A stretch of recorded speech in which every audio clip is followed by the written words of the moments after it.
Good morning, students. The second class is also based on development of tetrapod limb. This is our second class on this topic. In the earlier topic, I had explained to you students कि limb development के लिए 3 axis होती हैं limb की. आपकी body की जो 3 axis होती हैं, they are known as anterior posterior, dorsal ventral and left right. Whereas limb की जो 3 axis होती हैं students, उनको हम कहते हैं proximal distal, anterior posterior and dorsal ventral. Limb जब भी बनता है, in that also pattern formation occurs. और जहाँ students word pattern formation आएगा, जहाँ ये word pattern formation आएगा, minded students you have to recollect कि Hox genes आएंगे. I am emphasizing again, Drosophila में इन्हीं को ही हम होम सी कॉम्प्लेक्स या होम्योटिक जीन्स कहते हैं और मैमल्स में हम उन्हीं जीन्स को हॉक्स जीन्स कहते हैं. तो जहाँ पैटर्न फॉर्मेशन वर्ड आएगा, हॉक्स जीन्स आएंगे. और इस पैटर्न फॉर्मेशन के 2 स्टेप्स मैंने आपको बताए थे लास्ट क्लास में कि पहला होता है cells acquire their definite position. जब सेल्स अपनी पोजीशन पे आ जाते हैं, उसके बाद उनमें डिफरेंशिएशन होता है. तो सेल्स जब अपनी पोजीशन पे आते हैं, that step is known as specification and after that differentiation follows. तो ये पहले पॉइंट में स्टूडेंट्स यहाँ पे यही समझाया गया है कि जो एम्ब्रियोनिक सेल्स होते हैं, उनकी एक ऑर्डर्ड स्पेशियल अरेंजमेंट आता है. ऑर्डर्ड स्पेशियल अरेंजमेंट का मतलब होता है they acquire their definite positions and then differentiation occurs. Now the question is that कि एग्जैक्ट पोजीशन पे एग्जैक्ट फॉर्म में कैसे डिफरेंट ऑर्गन्स बनाती है बॉडी. और वो ऑर्गन्स इस तरीके से बनाए जाते हैं कि वो फंक्शन भी कर पाए. ये मेन क्वेश्चन है जो कि हम पैटर्न फॉर्मेशन के ज़रिए आंसर करेंगे. अगर हम टेट्रापोड लिम्ब को देखें स्टूडेंट्स, मैंने आपको क्या समझाया कि क्वेश्चन क्या है आपके दिमाग में कि सेल्स को कैसे पता चलता है कि उनको कौन सी पोजीशन लेनी है, उनको किस तरीके से डिफरेंशिएट होना है ताकि वो अपना फंक्शन कर सकें. ये सारे क्वेश्चंस के आंसर, इन तीनों क्वेश्चंस के आंसर्स आपको इस वर्ड पैटर्न फॉर्मेशन से मिलेंगे. और क्योंकि लिम्ब डेवलपमेंट जो है सबसे सिंपलेस्ट, अगर आप बात करें मैमल्स की, तो हम देखें कि जो ऑर्गन है जिसका सबसे सिंपलेस्ट डेवलपमेंट और सबसे ज़्यादा स्टडीड डेवलपमेंट है, वो है लिम्ब का. इसीलिए पैटर्न फॉर्मेशन को अच्छे से समझने के लिए आपके सिलेबस में जो एग्जाम्पल लिया गया है वो है tetrapod limb. Am I clear now students कि हमने टेट्रापोड लिम्ब में पैटर्न फॉर्मेशन क्यों पढ़ रहे हैं हम. इससे पहले जो पैटर्न फॉर्मेशन की क्लासेस हुई थी, आपने उसमें 3 बॉडी एक्सिस का बनना देखा था. जब ये 3 बॉडी एक्सिस बन जाती हैं तो इन बॉडी एक्सिस पे डिफरेंट टाइप्स ऑफ ऑर्गन्स कैसे बनते हैं वो हम आज स्टडी कर रहे हैं. और उसको हम स्टडी कर रहे हैं थ्रू टेट्रापोडा लिम्ब कि कैसे लिम्ब बनता है. ये डायग्राम बिल्कुल क्लियर है स्टूडेंट आपके सामने, जिसमें हमने उनकी तीनों बॉडी एक्सिस बताई है, anterior posterior, proximal distal end dorsal ventral. अगर हम लिम्ब की बात करें स्टूडेंट, तो हमारे पास 2 टाइप्स ऑफ लिम्ब्स हैं, four limbs and hind limbs. अगर हम फोर लिम्ब में लें तो जो बोन आ रही है वो है ह्यूमरस. हाइंड लिम्ब में वही यहाँ पे फीमर हो जाएगी, उसको हम कहते हैं स्टाइलोपोड. रिमेंबर स्टूडेंट्स, पिछली क्लास में मैंने आपको ये वर्ड्स लिए थे कि स्टाइलोपोड, ज़्यूगोपोड एंड ऑटोपोड. ये है आपकी प्रॉक्सिमल और ये है आपका डिस्टल एक्सिस. प्रॉक्सिमल मतलब जो बिल्कुल कंधे के पास हो, शोल्डर के बिल्कुल पास हो, एंड डिस्टल में आता है आपकी फिंगर्स. तो ये प्रॉक्सिमल डिस्टल एक्सिस है जिसमें आपकी ये बोन्स आ रही हैं और इनको हम क्या कहेंगे, ह्यूमरस रेडियस अल्ना ना कह के हम इन्हें कहेंगे स्टाइलोपोड, ज़्यूगोपोड and ऑटोपोड. Now you have to remember students, this we had done in last class also, कि चाहे वो चिक के विंग्स हों या माउस के लिम्स हों, पैटर्न फॉर्मेशन एक जैसा ही होता है. ये हमने लास्ट क्लास में समझा था. और सब में लिम्ब बर्ड बनता है सबसे पहले. लिम्ब बर्ड से ही लिम्ब का बनना स्टार्ट हो जाता है. नाउ 3 एक्सिस, ये पिछली क्लास से लेके हम पढ़ते आए हैं. इन 3 एक्सिस को कौन कौन से प्रोटीन्स और कौन से जीन्स पैटर्न करते हैं ये हम देख लेते हैं. The first axis is proximal distal axis. Proximal distal axis के लिए आपको चाहिए fibroblast growth factor family, FGF family and Hox genes. Anterior posterior axis formation के लिए आपको चाहिए sonic hedgehog protein. I had very well explained you this in last class also. And for dorsal ventral axis you need WNT7A protein. Now जो development of tetrapod limb है, it occurs in different steps. ये steps हमने लिखे हैं students. जो पहला step होता है वो होता है formation of limb bird. सबसे पहले limb bird बनेगी. उसके बाद हमने कहा था कि AER रीजन बनता है जिससे हमारी प्रॉक्सिमल डिस्टल एक्सिस मार्क होती है. Apical endodermal ridge, ectodermal ridge, sorry, AER, apical ectodermal ridge.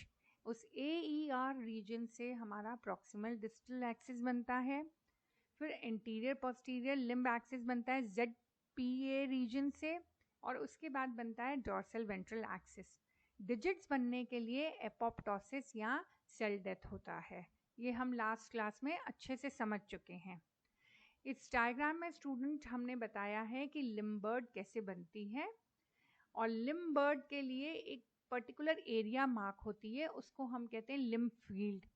उस लिम्ब फील्ड के लिए आपको Hox genes and retinoic acid की ज़रूरत होती है. ये यहाँ पे अच्छे से देख सकते हैं आप. Blocking of retinoic acid synthesis prevents limb bud initiation. Mark this students कि रेटिनोइक एसिड को अगर ब्लॉक कर दिया जाएगा then there would be no limb bud formation. Now after a limb bud has been formed you have to understand that the fibroblast growth factors become active. ये है B, induction of early limb birds, fibroblast growth factors. Part 1 में तो हमने ये समझा कि limb bird कैसे बनती है. सेकेंड पार्ट में हम समझ रहे हैं कि उस लिम्ब बर्ड में जब फिब्रोब्लास्ट ग्रोथ फैक्टर्स आ जाएंगे तो उससे प्रॉक्सिमल डिस्टल एक्सिस मार्क हो जाएगी. ये FGF fibroblast growth factor. Due to this factor only आप देखेंगे interactions occur between ectoderm and mesoderm. और ये इन इंटरैक्शंस की वजह से ही लिम्ब बर्ड का बनना स्टार्ट होता है. ये देखिए मैंने आपको पिछली बार भी समझाया था कि 4 लिम्ब की जो लिम्ब बर्ड होती है उसमें TBX5 जीन आता है. एंड हाइंड लिम्ब की जो लिम्ब बर्ड होती है उसके अंदर TBX4 जीन आता है. The third step is specification of forelimb और hind limb. ये अभी मैंने आपको समझाया था स्टूडेंट कि कैसे forelimb एंड hind limb अलग से मार्क होती है. TBX family of gene. जो CDX फैमिली ऑफ जीन्स होती हैं वो posterior region of the embryo को मार्क करती हैं ड्रोसोफिला में. Remember student, each class of genes have their different functions. limb development में आपके पास आ रही है TBX और उसमें भी TBX5 4 limbs में एंड TBX4 हाइंड लिम्स में. ये स्टूडेंट्स देखिए एक ही तरीके की लिम्ब बर्ड में से 4 limbs एंड हाइंड लिम्स कैसे डिफ्रेंशिएट हो रहे हैं due to TBX, different TBX genes, TBX5 and TBX4. ये देखिए fibroblast growth factor and Hox gene. मैंने आपको पहले भी समझाया था प्रॉक्सिमल डिस्टल एक्सिस के लिए आपके पास एक रीजन मार्क होता है जिसको हम कहते हैं apical ectodermal ridge. Apical, apical कुछ भी बोल दीजिए आप. एपिकल एक्टोडर्मल रीजन भी कह सकते हैं या एपाइकल एक्टोडर्मल रिज भी कहते हैं. So this apical ectodermal ridge is the major signaling center for the developing limb.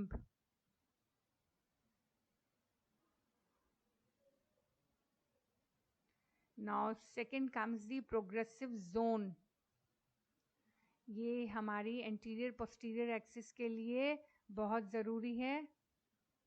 ये ZPA देखिए, मैंने आपको लास्ट क्लास में बताया था स्टूडेंट्स कि this ZPA marks the anterior posterior axis of the limb and this ZPA is located in the progressive zone.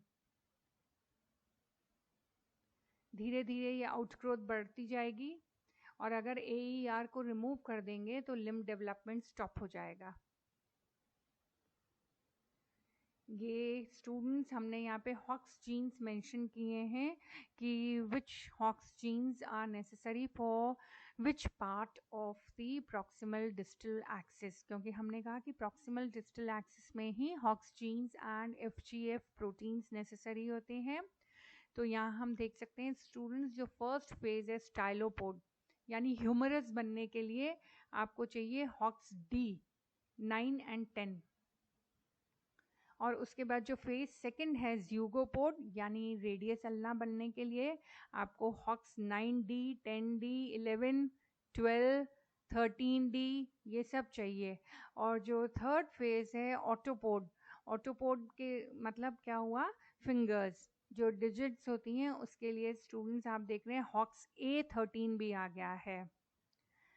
So remember all these genes कि hawks jeans कौन से किस एरिया के लिए चाहिए प्रॉक्सिमल डिस्टल एक्सिस की.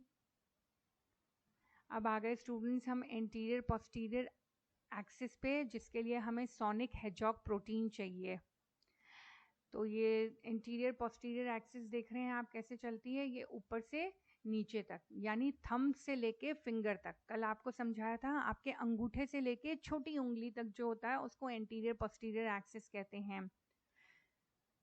Proximal distal यानी आपके कंधे से लेके उंगली तक, और एंटीरियर पोस्टीरियर यानी आपके हाथ में केवल अंगूठे से लेके छोटी उंगली तक. तो उस रीजन को हम कहते हैं ZPA, zone of polarising activity. इसके लिए चाहिए सोनिक हेजॉग प्रोटीन्स. ये ZPA एक्टिविटी है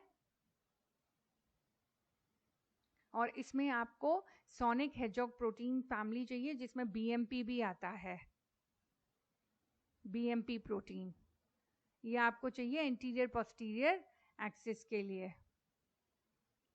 और लास्ट में आती है third axis, that is the dorsal ventral axis. उसके लिए चाहिए WNT7A.